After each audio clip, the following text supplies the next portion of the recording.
Police shocked when airplane passengers disappear after emergency landing.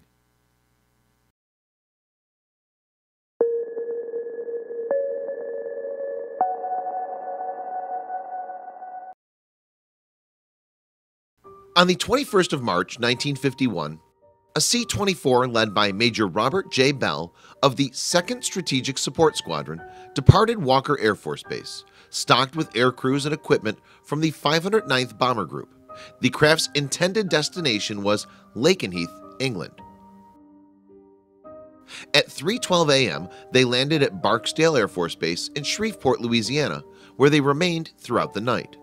On the following day, March 22nd, General Paul T. Cullen and his staff joined the other passengers and reboarded the aircraft.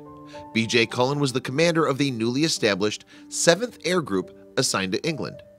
The flight took off at 9:25 a.m., landing in Loringfield Air Force Base in Limestone, Maine. At 6 a.m. on Friday the 23rd of March, the crew checked in with a British weather ship. The C-124 radio operator gave their position report, which was approximately 800 miles southwest of Ireland.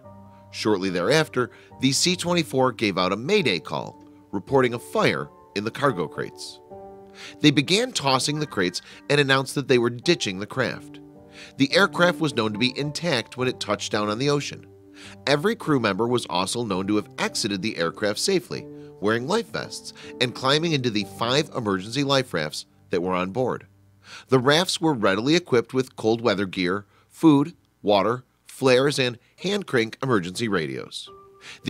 The USAF stationed in England launched a B-29 to search for the survivors. Captain Muller was the pilot in command.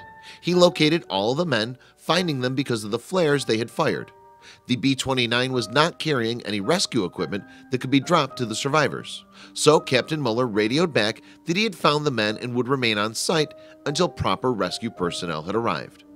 Muller continued circling the area, anxiously awaiting rescue aircraft to arrive, but they never did.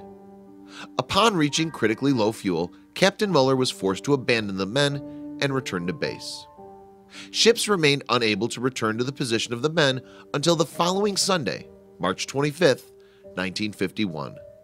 When the ships arrived, all they found were charred cargo crates and a partially deflated life raft. Ships and planes continued searching for the next several days, but not a single body was found. The men of the C-124 completely disappeared.